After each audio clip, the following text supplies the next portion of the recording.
Eu adorei essa sugestão de título que você fez aqui, ó. O segredo da baixa performance, a mediocridade como chave para a felicidade. Sensacional. Agora, o que me chamou a atenção, Daniel, é que as outras máximas, né, do aproveite o dia, do Carpe Diem, que ficou bem famoso com Sociedade dos Poetas Mortos, né, Uhum. que desde a nossa juventude a gente escuta essa É, expressão. Eu não lembrei eu não sou nerd de lembrar do ensino médio, eu lembrei de Sociedade dos Poetas é. Mortos. O outro, o Fugere Urben, a cidade não é um lugar de paz e tranquilidade, né? O Uhum. outro, cortar o que é supérfluo. Então, o que me chamou a atenção é que se eu falo assim, ó, Daniel, você tem que cortar o que é supérfluo na sua vida, não choca muito. Você diz, tá, vale, não Uhum. precisa pensar muito para Tem concordar. sentido, né? A cidade não é um lugar de paz e tranquilidade. Para quem mora num grande centro urbano, uma megalópole como a gente mora em São Paulo, tudo bem. Claro, não é mesmo, mas é o contrário, que a gente reclama do estresse e tudo mais. Aproveite o dia que a vida lhe oferece, também é legal. Agora, quando Uhum. você fala, cara, seja medíocre, aí você fala, não, aí não, pô.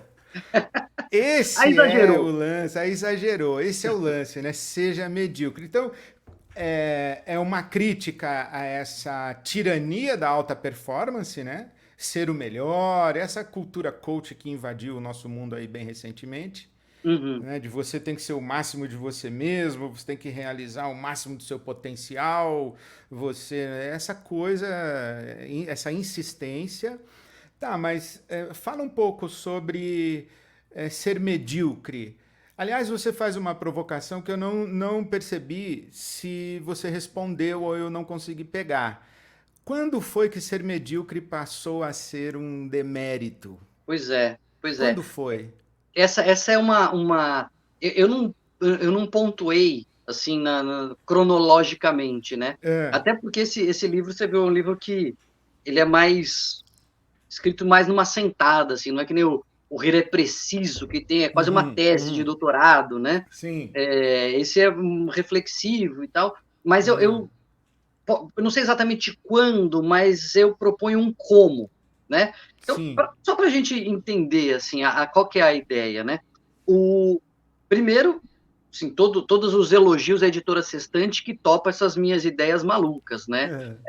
Pô, uma editora de autoajuda que fala, né, da vitória e fala de alcançar e tudo, de repente topa fazer um livro falando, escuta, não dá para ser o melhor, e até vou dizer, hein, é melhor sem ter que ser o melhor, e eles Uhum. topam e a coisa vai bem. É, e o medíocre, né, ele é ofensivo hoje em dia. Você fala assim, isso é Isso. medíocre, É um você... xingamento, né? Xingamento. Só que medíocre, a rigor, significa o que está na média. Medíocre é o que está na média, não é aquilo que está despontando, nem aquilo que é horroroso. É Uhum. medíocre, tá? É mediano. E mediano também, se você pensar em mediano, já também tem uma conotação negativa, né? Mediano, é mais ou menos. Agora, na antiguidade grega, isso era um valor que os Uhum. Árcades resgatam. É, é, eu cito o mito, né, do Ícaro, o Uhum. Dédalus, né, o pai dele, está falando, ó, É. filho, eu vou te dar um conselho, a gente vai fugir aqui, mas você não se empolga, está com as Uhum. asas, né, para quem não lembra, o Dédalus e o Ícaro estão presos numa ilha, eles vão fugir e eles colocam penas, fazem asas de pena, o Dédalus era um inventor muito habilidoso, colam com cera de abelha, e aí o Dédalus fala, filho, não se empolgue, não sobe muito, que você vai chegar perto do sol e o sol vai derreter as suas Vai asas e você derreter. vai cair.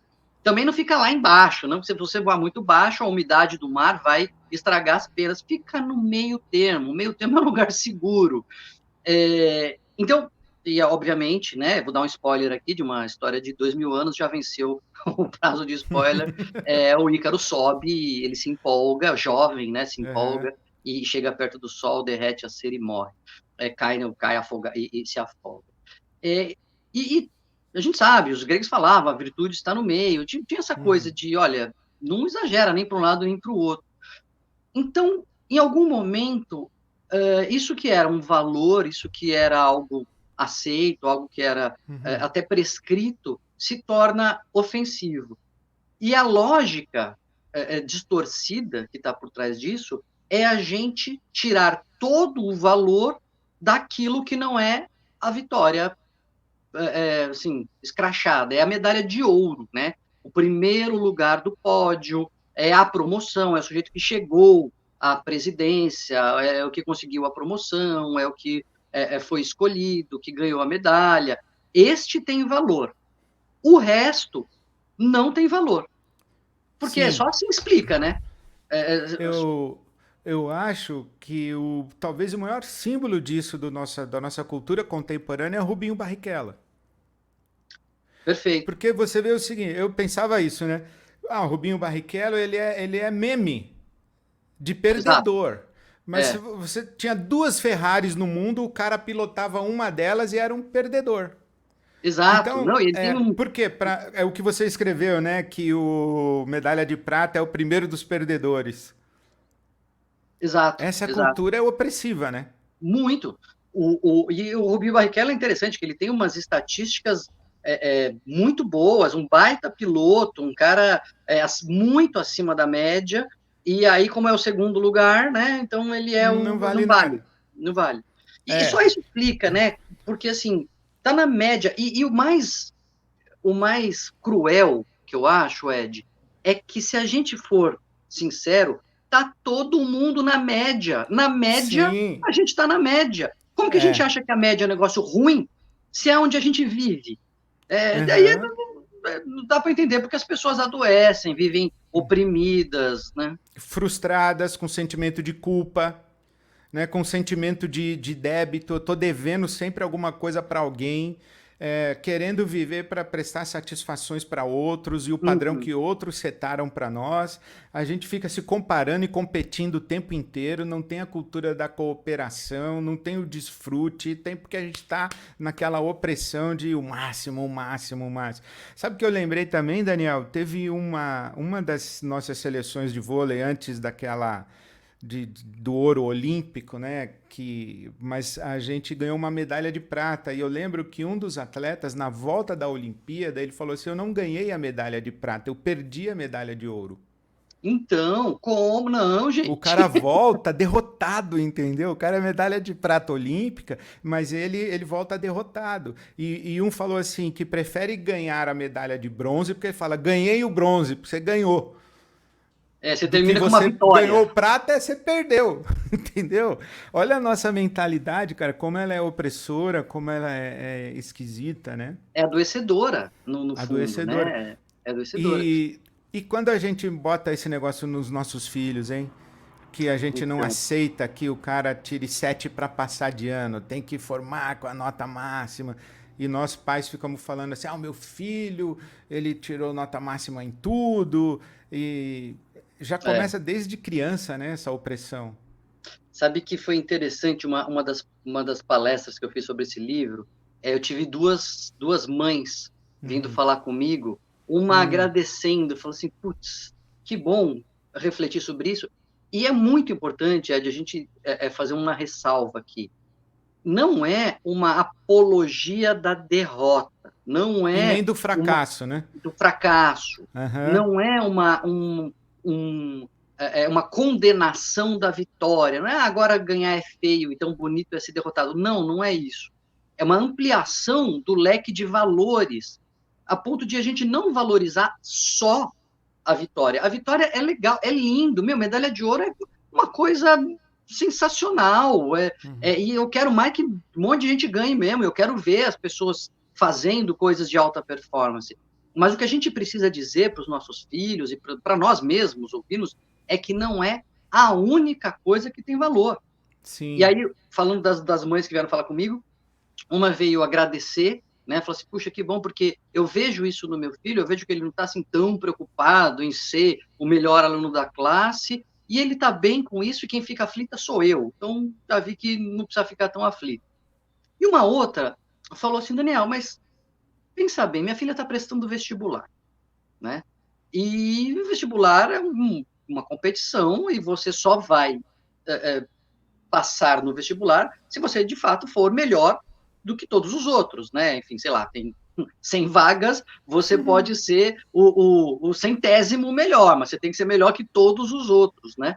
Você pode ser o centésimo, mas tem que ser muito bom. E aí? Ela não pode não ser a melhor. Parece fazer sentido. Parece fazer sentido.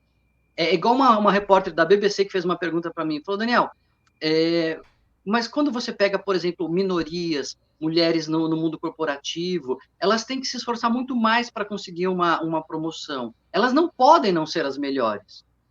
Parece fazer sentido. Mas é muito interessante quando a gente se aprofunda nessas perguntas, nessas duas perguntas, porque na própria pergunta vem disfarçado, vem embutido o pressuposto de que o melhor para aquela pessoa é ser promovida ou é passar no vestibular, e não importa o resto. Se ela tiver que se sacrificar, se ela tiver que abrir mão das amizades, se ela tiver que abrir mão da família, porque, afinal de contas, ela tem que ser promovida. Mas quem disse que ela tem que ser promovida? Esse que é o meu ponto. Esse lance de não pode, não pode. Uma vez, eu estava numa palestra com a minha orientadora, que é uma filósofa, Caritas Ribas, e ela falou assim, olha, tudo na vida é uma questão de escolha. Eu falei, não, tem situação que não é questão de escolha. Aí ela falou, dá um exemplo. Aí a primeira coisa que me ocorreu foi, pô, se eu tô parado no engarrafamento na 23 de maio, eu tenho que ficar lá, não é questão de escolha. Ela falou, não, é questão de escolha, você pode deixar seu carro lá, levantar e sair. E deixar ele lá no meio da rua.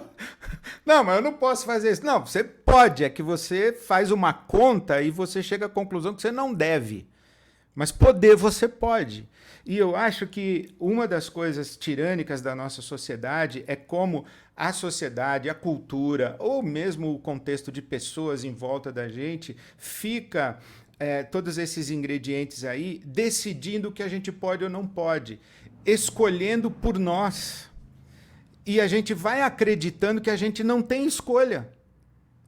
Exatamente. Que a gente está determinado a viver aquele negócio ali. Né? Aliás, eu lembrei também, a gente estava falando do medíocre. Ocre é pedra, né?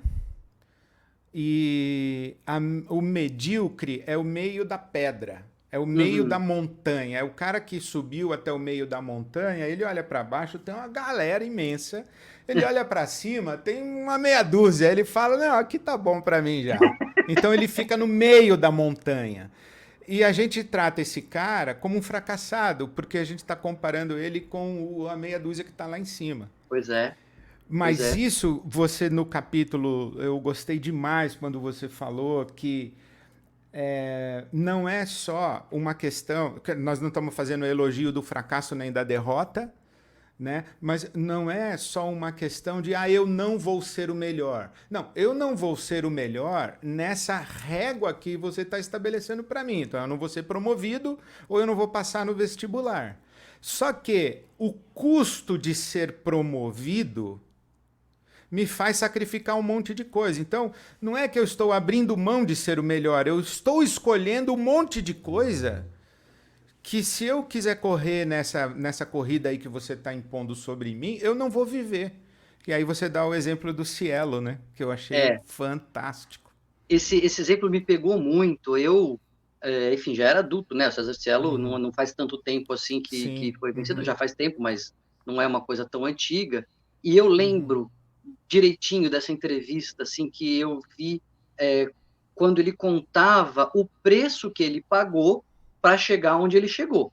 Então, ele tinha mudado de país, tinha se afastado da família, tinha terminado o namoro, não podia continuar namorando, né, naquele contexto, a universidade não proibia, mas deixava bem claro que não era algo desejável você ficar perdendo tempo com isso. Ele dizia, o meu hobby na época era dormir.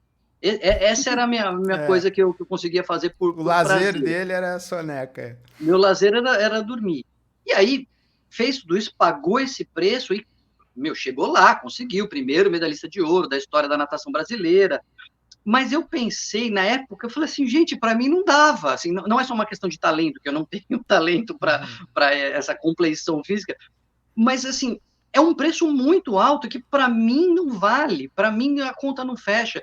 Foi quando eu tive essa ideia, né? E eu até falo, nem sei se a ideia é minha, se eu roubei de alguém, mas eu acho uma ideia bem inovadora e revolucionária. A gente Uhum. medir o sucesso não só pelo que a gente alcança, mas a gente medir o sucesso por aquilo do que a gente não abriu mão. Ah, então você conseguiu a Isso, promoção, teve sucesso? Sei, eu abri mão da minha vida, abri mão da minha família, abri mão dos meus filhos, abri mão do meu tempo de qualidade, abri mão do meu tempo de oração, abri mão de ir na igreja, não sei. uhum. Não consegui a promoção. Pô, então você não teve sucesso? Tive porque eu consegui vendo, continuei vendo meus filhos, continuei indo na igreja, Isso, continuei, é, isso. sim. E aí, o que eu digo é, voltando, né, é uma ampliação dos valores, porque é o que você falou muito bem. A gente vai comprando essa ideia de que o valor é a promoção, o valor é a medalha de ouro, o resto não tem valor, e você vai entrando nessa lógica, se ferrando e se frustrando, porque medalha de ouro só tem uma. Então, além de você se frustrar e abrir mão das coisas que você de fato poderia valorizar, você ainda não consegue a medalha de ouro. Isso, E que isso. insanidade é essa que a Pior gente está ainda, né? vivendo?